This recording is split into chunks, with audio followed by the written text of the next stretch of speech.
에덴 동산 시절에 아담과 하와가 하나님과의 약속을 어기고 범죄함으로 말미암아 인간의 마음 가운데는 오랜 시간 동안 죄의 뿌리가 이어져 내려오고 있습니다.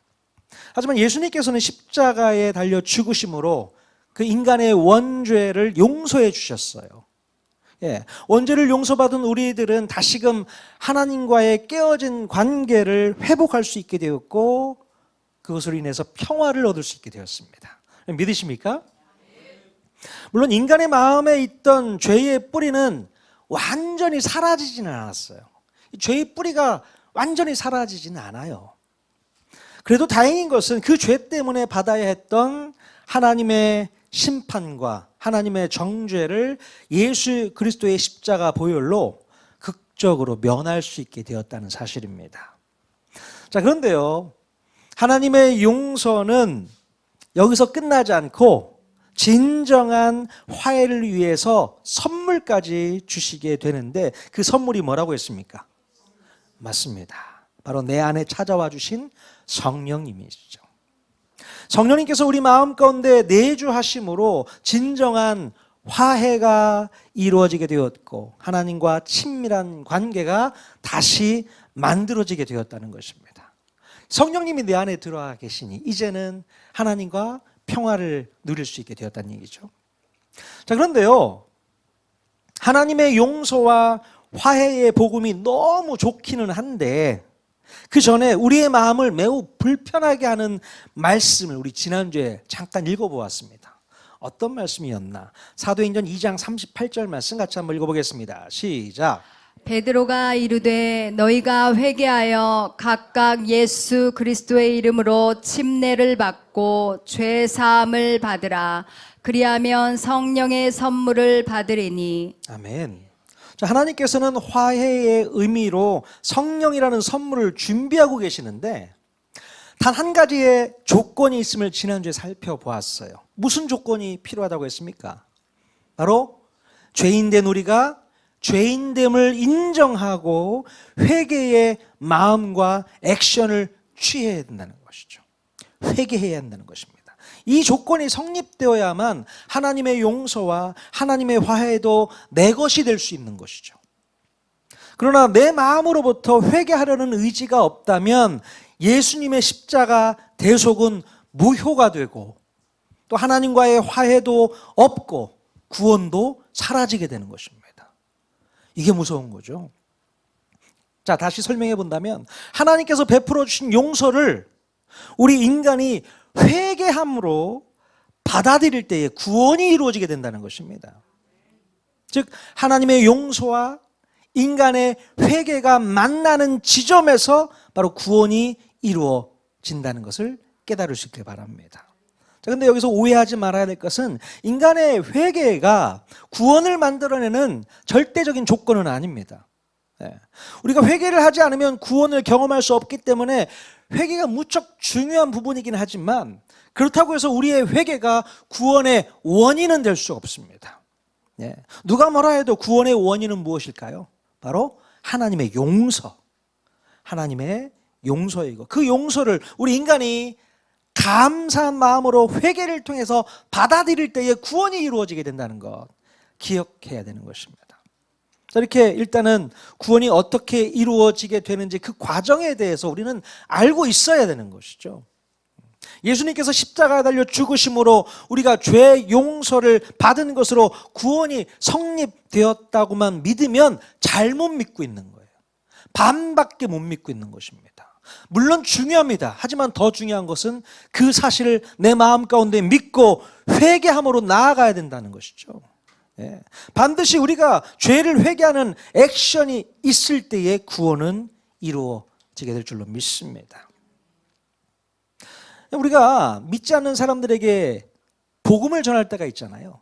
그 복음을 전할 때에 그 사람을 납득시키기가 어려운 지점이 있습니다. 납득을 시키기가 너무 어려워요. 바로 태초에 아담과 하와가 저질러 버렸던 그 원죄가 나에게 오늘 오늘을 살고 있는 나에게 영향을 미치게 되어서 나도 태어나면서부터 죄인으로 태어난다는 사실을 설명하고 설득시키기가 너무 어렵습니다. 예.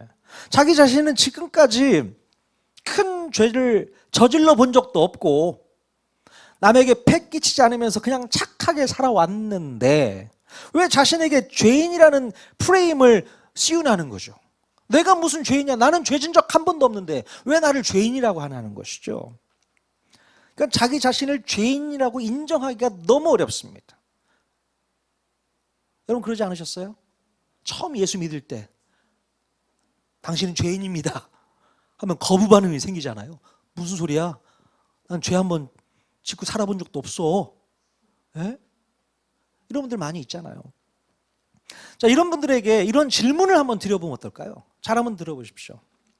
왜 사람은 알면서도 계속 잘못을 반복하는 것일까요? 또 왜 사람들은 선하게 살고 싶어도 그게 잘 안 될까요? 또 왜 세상은 점점 좋아지지 않고 계속 문제만 발생하게 되는 것일까요? 왜 그렇습니까? 이 질문에 대해서는 누구도 쉽게 부정하지 못할 것입니다. 예. 그리고 좀 더 개인적인 질문으로 들어가 보면 나는 정말 완전히 선한 사람인가? 한번 생각해 보십시오. 내 마음에는 이기심, 미움, 교만이 전혀 없는가? 스스로에게 한번 물어보실 수 있길 바랍니다. 자, 한번 예를 들어서 한번 설명해 볼게요. 예를 들어서 내 머리 주변을 몰래 맴돌고 있는 몰래 카메라가 있다고 한번 생각해 보세요. CCTV가 나를 계속 촬영하고 있다고 한번 생각해 보십시오. 이 카메라는 우리의 24시간을 촬영하고 심지어 우리가 하는 생각들도 모조리 기록하고 있다고 한번 생각을 해보세요. 예를 들어서 하는 소리입니다. 자, 그렇다면 여러분들은 이 카메라 녹화 영상을 누군가에게 보여주실 수 있겠습니까? 여러분의 행동 하나하나, 말투 하나하나, 심지어 여러분의 생각까지 다 녹화되어 있는 영상을 누군가에게 보여줄 수 있겠냐는 거예요. 자신 있게. 한번 봐봐. 내가 오늘 하루 이렇게 살았어. 보여줄 수 있어요? 없어요? 여러분이 사랑하는 친구, 뭐 가족, 연인 한번 봐봐. 나 오늘 이렇게 살았어. 자신 있게 어떻게 보여줄 수 있겠냐? 아무리 나를 다 이해해주고 사랑해주는 누군가가 있어도 그분들에게 절대 보여줄 수 없을 것이다. 저는 그렇게 생각합니다. 왜냐하면 내 속마음을 보면 분명 실망할 것이기 때문에 그래요. 내 속마음이 드러나면 누구라도 실망합니다. 나는 내가 얼마나 나쁜지 스스로를 너무나도 잘 알고 있어요. 예? 물론 겉으로는 문제없는 척, 좋은 사람인 척 살고 있지만 내 안에는 나만 알고 있는 악한 마음이 정말로 많이 있으니까 진짜 내 모습을 사람들이 알아버린다면 나를 사랑하는 사람들은 다 떠나버리지 않을까 싶어요. 예. 그래서 오늘도 우리는 그때 가면을 쓰면서 살아가고 있지 않을까요? 가면을 바꿔가면서 쓰는 거죠. 가정에 있을 때는 가정용 가면, 교회에 오면 교회용 가면을 쓰고, 또 회사에 가면 회사용 가면을 쓰면서 카멜레온처럼 자신을 변장합니다. 예. 음란하지 않은 척, 분노하지 않은 척, 욕심내지 않은 척, 질투하지 않은 척, 또 죽이고 싶지 않은 척, 또 거룩한 척, 은혜 받은 척, 변화받은 척, 성령 충만한 척, 가면 쓰면서 이걸 다 해버려요. 예. 이렇게 우리는 진짜 내 모습을 꼭꼭 숨기면서 살아가고 있습니다. 사람들이 모르도록 진짜 내 모습을 꼭꼭 숨기고 살면 마치 자기 자신이 꽤 괜찮은 사람인 것처럼 스스로에게 좋은 점수를 주고 수준이 높다라고 생각을 해요. 안 들키면 그런 생각을 하게 되죠. 자, 그런데 간혹 이런 자신의 모습을 잘 못 숨기시는 분들이 꼭 있어요. 남들은 잘 숨기고 가면도 잘 쓰고 있는데 어떤 분들은 자신의 속마음이 다 보여, 다 드러나, 못 숨겨. 그런 사람이 있어요, 없어요? 꼭 있죠. 자, 그래서 그 더러운 속마음이 들통나고 악한 속마음을 들켜버리가 될 때가 있는데, 그때 자신의 마음을 잘 숨긴 사람들, 이 사람들은요, 속마음을 들켜버린 사람들을 판단하고 정죄하면서 사람이 어떻게 그럴 수가 있어? 라고 자신 있게 비난합니다. 나는 안 들켰기 때문에. 들킨 사람을 판단하고 비난하는 경우가 많아요. 우리 인간의 모습이 다 이렇게 악하고 더럽고 얍삽한 존재들입니다. 예. 그러니 나는 죄가 없다고 자신 있게 말할 사람들이 누가 있겠어요? 예. 그래서 성경은 모든 인간을 대상으로 강력하게 자명하게 선포하고 있습니다. 로마서 3장 23절 말씀 같이 읽겠습니다. 시작. 모든 사람이 죄를 범하였음에 하나님의 영광에 이르지 못하더니. 네. 자, 곰곰이 생각해 보면 이 말씀에 토달할 수 있는 사람이 아무도 없어요. 예. 그래서 우리 모두는 하나님의 용서가 필요한 존재이고 회개를 해야만 하는 존재라는 사실을 알아야 되는 것입니다. 오늘 읽은 본문 말씀에도 보면 아버지 집을 떠난 둘째 아들이 등장합니다. 잘 아시는 말씀이시잖아요. 어느 날 둘째 아들이 자기에게 돌아올 재산, 분깃을 달라고 아버지께 요청하게 됩니다.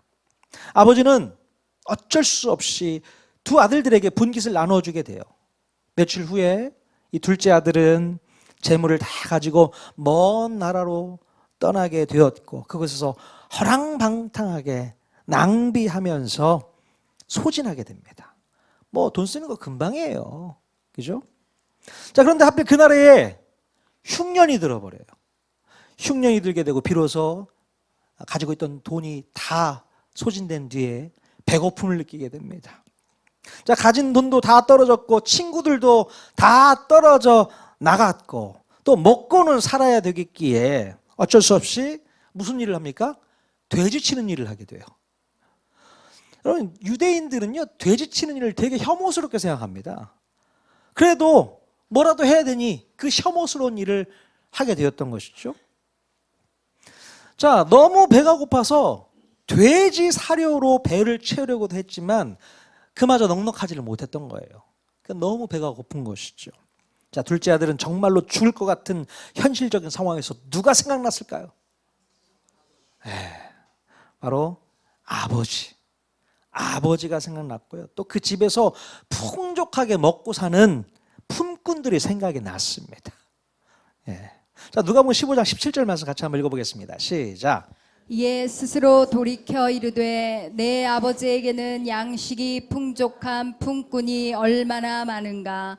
나는 여기서 줄여 죽는구나. 네. 자, 그렇다면 이 아들은 어떻게 해야 될까요? 이 상황에서 어떻게 해야 돼요? 다른 것 생각할 필요도 없이 아버지 집으로 돌아가야 되는 거죠. 아버지 집으로 돌아가는 것, 이것이 회개입니다. 아버지 집으로 돌아가는 것이 회개예요. 우리는 이 본문 말씀에 등장하는 둘째 아들을 통해서 회개의 본질이 무엇인지를 한번 살펴보도록 하겠습니다. 자, 그러면 회개는 어떤 과정이 필요할까요? 회개는 어떤 과정이 필요할까? 첫 번째는요, 자기 자신이 죄인이라는 사실을 깨달아야 됩니다. 조금 전에 읽었던 17절 말씀에 보면 이에 스스로 돌이켜라고 기록하고 있죠. 회개는 제일 먼저 자신의 상태를 인정하는 것으로부터 시작이 됩니다. 내 상태를 인정해야 돼요. 하지만 대부분의 사람들은 자신이 죽을 지경이 되기 전까지는 자기 자신이 죄인이라는 사실을 인정하지를 못합니다. 살만하니까, 버틸만하니까 인정할 수가 없는 거죠. 그러니까 죽을 지경까지 가야만 그때 인정을 해요. 자, 둘째 아들도 죽을 지경이 되기 전까지는 전혀 회개할 마음이 1도 없었어요. 완전히 망하고 나서야 그때 가서 아버지께 돌아가야겠다라는 생각을 하게 되지 않습니까? 자, 도대체 왜 사람들은 몸과 마음이 평안할 때에는 회개하지 않는 것일까요? 평안할 때는 왜 회개가 안 됩니까? 왜 그런 겁니까? 일단 자신의 죄를 죄로 여기지 않기 때문에 그래요. 죄로 여기지 않습니다. 오히려 자신의 죄를 합리화하고 정당화하면서 죄 짓는 시간을 계속 이어가고 있는 것을 볼 수 있게 돼요. 아마 둘째 아들도 이제는 아버지 없이도 독립해서 살 수 있다라는 생각으로 집을 떠났을 것 같습니다. 그래, 맞아. 이제 아버지 없이도 살아봐야지. 이 생각이죠. 그럼 집을 떠났다는 것이 문제가 된다고 생각지는 않습니다. 하지만 그때 당시에 아버지의 재산을 받아가지고 집을 떠났다는 것은 뭘 의미하냐면 바로 부자지간의 관계를 완전히 끊겠다는 결단이고 선택인 것이에요. 이게 문제인 것입니다. 아버지와의 관계를 끊고 집을 뛰쳐나온 것이 죄인데 그것이 죄라는 것을 모르는 거예요. 그래서 회개할 줄도 모르는 겁니다. 이게 죄인지를 몰라요. 또 어떤 사람은 자신의 의에 빠져 있기 때문에 회개할 줄 모릅니다. 나는 이 정도면 잘 살고 있는 거야. 이렇게 자기 스스로를 격려하면서 자기의 의에 빠져서 회개의 필요성을 못 느끼고 있는 것입니다. 옛날에 바리새인들처럼 종교적으로 율법적으로 자기 스스로에게 높은 점수를 주고 있다면 무슨 회개가 필요하겠습니까? 나 잘하고 있는데 내가 뭔 회개를 해? 어떻게 더 잘해? 네? 이렇게 자신의 상태를 인지하지 못하고 교만하기 때문에 회개할 줄 모르는 것이죠. 자, 그러므로 첫 번째 회개의 단계는 자기 자신이 죄인이라는 사실을 깨달아야 된다는 것이죠. 예. 자, 회개의 두 번째 단계는요, 자신의 죄인됨을 인정하고 고백해야 하는 것입니다. 인정하고 어떻게 한다? 고백해야 된다. 자, 누가복음 15장 18절 말씀 같이 한번 읽겠습니다. 시작. 내가 일어나 아버지께 가서 이르기를 아버지 내가 하늘과 아버지께 죄를 지었사오니. 자, 아버지께 죄를 지었사오니. 네. 자신의 죄를 인정해야 하고 고백해야 하는 것입니다. 죄를 지은 것에 대해서 슬퍼하고 미워하는 마음이 생겨야 하는 거예요. 아마 둘째 아들은 죽을 지경이 되었을 때 자신의 잘못을 그때서야 인정이 되었던 것 같아요. 야, 내가 이것도 몰랐네. 아버지 집 떠난 게 큰 실수네. 잘못했네. 하지만 여기서 우리가 분명히 알아야 할 것은요, 죄를 후회하는 것과 회개하는 것은 엄연히 다르다는 사실을 기억해야 됩니다. 예? 후회하는 것과 회개하는 것은 달라요. 자, 고린도후서 7장 10절 말씀 또 읽겠습니다. 시작. 하나님의 뜻대로 하는 근심은 후회할 것이 없는 구원에 이르게 하는 회개를 이루는 것이요 세상 근심은 사망을 이루는 것이니라. 예, 뭐라고 기록하고 있어요? 하나님의 뜻대로 하는 근심은 회개로 이어지지만 세상 근심은 그냥 후회로 끝나고 만다는 거예요. 예? 여러분, 죄를 후회한다는 것은 뭘 의미하는 거예요? 자, 후회한다는 것은 뭘까? 후회는 주로 결과 중심입니다.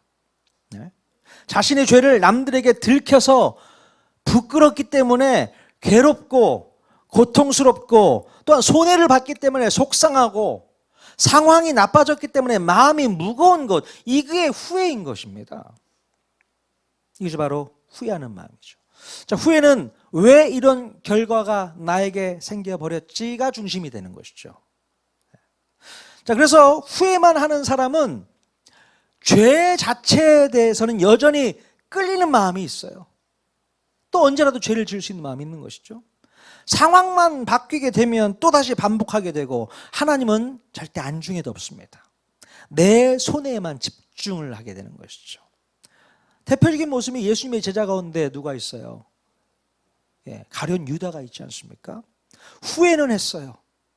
내가 선생님을 배신했구나. 후회는 했습니다. 하지만 하나님께 돌아가지 않았어요. 회개하지 않았다는 것이죠. 자, 반면에 회개의 특징은 뭘까요? 바로 죄 자체를 미워하게 되는 거죠. 예? 더 이상 죄를 짓지 않으려고 한다는 겁니다. 그러니까 후회와 회개는 너무 다르죠. 하나님께 돌아가려는 방향성이 생기게 되는 것입니다. 또한 그 죄 때문에 넘어졌을 때 다시 돌이키려는 마음이 생기게 되는 것입니다. 그러므로 죄를 후회하는 것은 죄가 미워서가 아니라 내가 손해봤기 때문에 후회를 하는 것입니다. 들키지 말자. 이 상황만 벗어나면 된다. 이게 후회하는 마음이고요. 그러나 죄를 회개하는 것은 하나님께 죄를 지었다는 죄송한 마음이 생겨나서 돌이키는 거예요. 돌이키는 겁니다. 유턴해서 돌이켜오는 것. 이 죄를 완전히 끊고 싶다. 하나님께 돌아가고 싶다. 이런 마음이 생기는 게 바로 회개인 줄로 믿습니다. 자, 회개의 세 번째 단계는요, 마음으로 돌이키기로 결단하고 실행하는 것입니다. 예. 이제 마음으로 돌이키고 결단하고 실행하는 것. 내가 일어나 아버지께 가서라고 기록하고 있지 않습니까? 회개는 생각으로만 하는 것이 아니라 방향이 전환되어야 되는 것입니다. 둘째 아들은 드디어 그 자리에서 일어나서 아버지에게로 돌아가게 됩니다.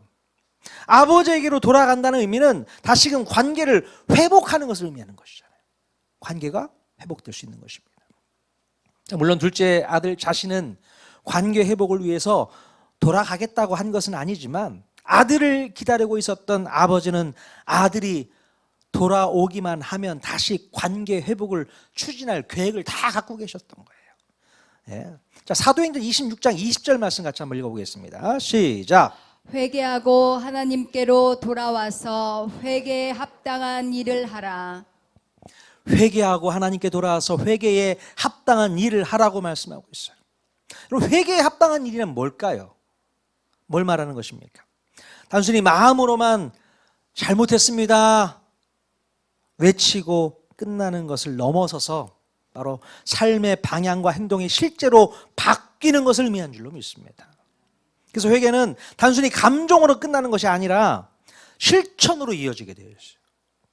즉 죄를 향해 가던 길에서 하나님을 향해서 방향을 바꾸는 것입니다. 이게 회개죠. 그러므로 회개에 합당한 일들이 구체적인 변화로 나타나야 하는 것입니다. 지금까지 반복해왔던 죄를 끊으려는 싸움을 싸워야 되는 것이고요. 하나님께서 기뻐하시는 삶을 선택하려는 적극적인 태도를 가져야 되는 것입니다. 그래서 하나님께 기도하고 말씀에 순종하게 되고 하나님 중심으로 삶을 이어가게 되어야 되는 것입니다. 이게 변화된 모습인 것이죠. 자, 그런데 우리가 하나님께 회개한다고 진심으로 말로는 고백했지만 여전히 삶이 변화되지 않고 예전의 삶을 그대로 유지하고 있다면 그 회개는 뭘까요? 예? 만약에 회개의 삶 가운데 아무런 변화가 없다면 어쩌면 그 회개는 진짜 회개가 아닐 가능성이 높습니다. 진짜가 아니었다. 이렇게 생각해도 맞을 것 같아요. 정말로 자기 마음이 하나님께로 돌아섰다면 최소한의 방향 변화라도 나타나야 되는 것입니다. 물론 완벽한 변화가 아니라도 죄를 대하는 태도가 달라지고요. 죄를 미워해야 되고 옛 성품의 모습을 벗어버리려고 노력해야 되는 것이죠. 근데 이런 노력이 전혀 없다. 그러면 회개했다 하더라도 그 회개가 진실성이 있는 건지를 의심해 봐야 된다는 것입니다. 여러분, 여러분의 회개가 진짜 회개였는지를 점검해 보셔야 됩니다.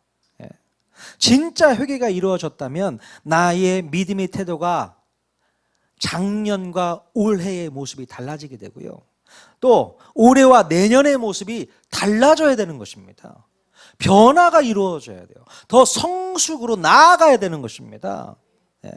하지만 아무런 내적인 변화도 없이 외적으로만 그냥 종교적인 습관을 적응하는 것으로 변화되는 것을 끝내려고 한다면 진짜 회개는 아니었다고 스스로를 판단해 버리시기 바랍니다.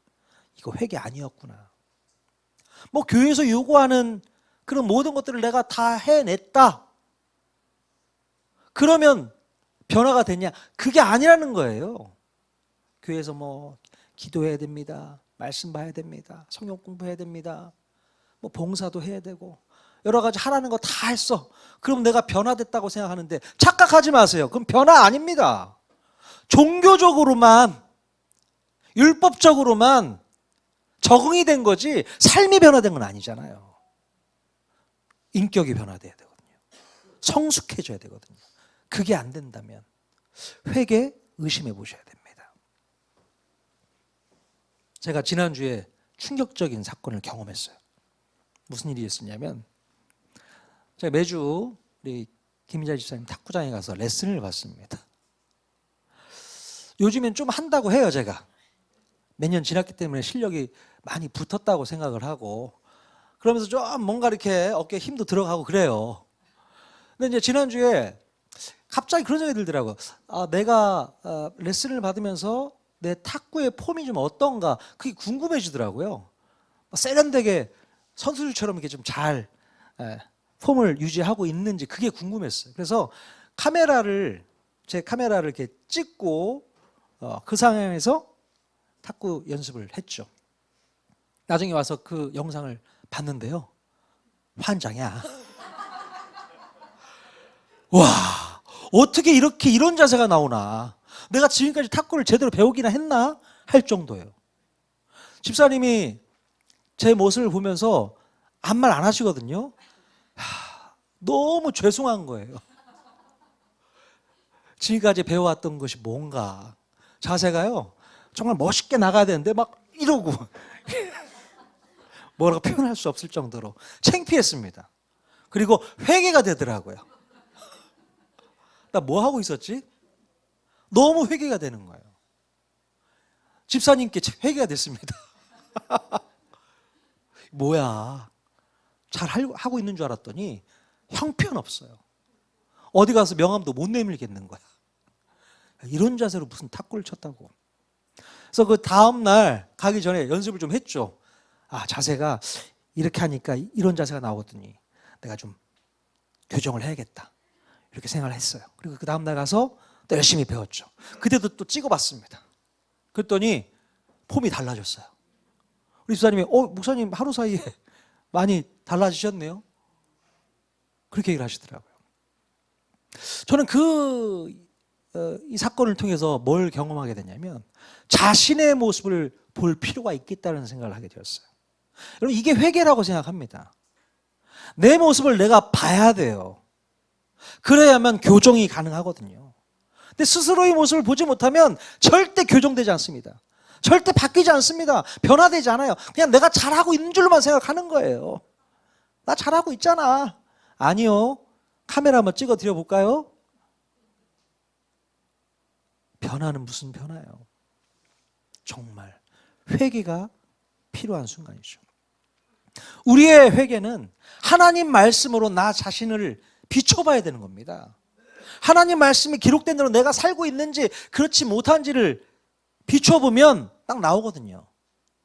하나님 말씀대로 살고 있지 않으면서 잘하고 있다고 하는 건 뭔 배짱이에요 도대체? 그죠? 하나님 말씀대로 순종하는데 그냥 말씀대로 가면 되는데 되게 신중해지는 사람이 있잖아요. 아니, 말씀을 순종하는데 왜 신중해집니까? 이걸 해야 돼 말아야 돼? 그런 마음 자체가 문제가 있는 거 아니겠습니까? 충격을 먹었어요. 내 삶에도 그런 모습이 있지 않나.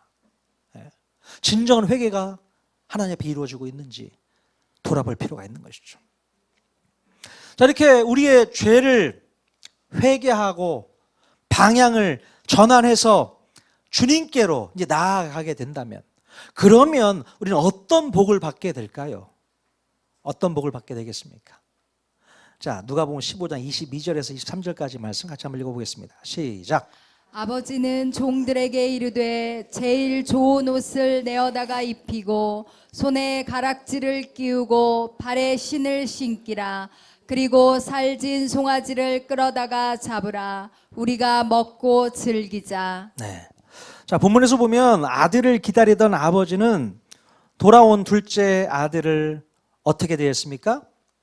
제일 좋은 옷을 입히고 손에 가락지를 끼워주고 발에 신을 신겨주고 또 살진 송아지를 잡아서 잔치를 벌이게 되죠. 예.